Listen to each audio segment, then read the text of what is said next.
மழை மற்றும் குளிர்காலங்களில் குழந்தைகள் முதல் பெரியவர்கள் வரை வீட்டில் பலருக்கும் சளி, இருமல் எளிதில் பிடித்துவிடும். அப்பொழுதெல்லாம் உடனே மருந்து மாத்திரைகளை சாப்பிடாமல் வீட்டில் உள்ளவற்றை வைத்தே குணப்படுத்த முயற்சி செய்யலாம். இந்த நேரத்தில் நோய் எதிர்ப்பு சக்தியும் குறைவாக இருக்கும். மாறும் காலநிலைகளில் அனைவரையும் அதிகம் தொந்தரவு செய்யும் முக்கிய பிரச்சனைகளில் ஒன்றுதான் சளி, இருமலாகும்.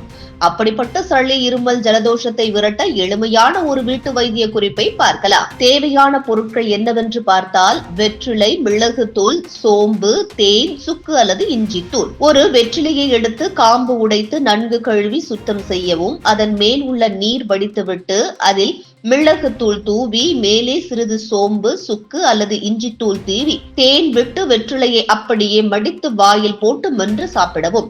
சளி பிடித்திருக்கும் நேரங்களில் இது போன்று வெற்றிலையை மென்று சாப்பிட சளி, இருமல், ஜலதோஷம் நீங்கும். இதை குழந்தைகள் முதல் பெரியவர்கள் வரை சாப்பிடலாம். குழந்தைகளுக்கு கொடுக்கும் போது சிறிது குறைவாக சேர்த்து கொடுக்கலாம்.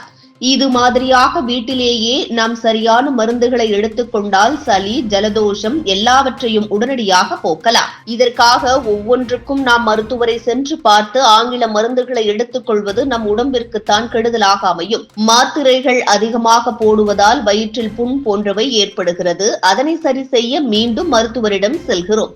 அதனால் மிகச் சிறந்த வழி என்னவென்றால், நமக்கு அந்த காலத்தில் நம் முதியவர்கள் சொல்வதை பின்பற்றுவதே மிகவும் சிறந்த வழி.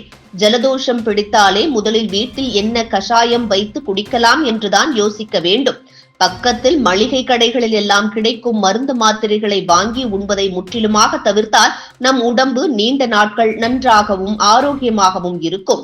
நிகழ்வுகள், அரசியல் தகவல்களை ஆழமாக மாறுபட்ட கோணத்திலும் அறிந்து கொள்ள மறக்காமல் பாரத் மெயில் 24 பக்கத்தை பின்பற்றிக் கொள்ளுங்கள். உங்கள் ஒவ்வொரு ஆதரவும் இது போன்ற பல நிகழ்வுகளின் பின்னணியை அறிய உதவும்.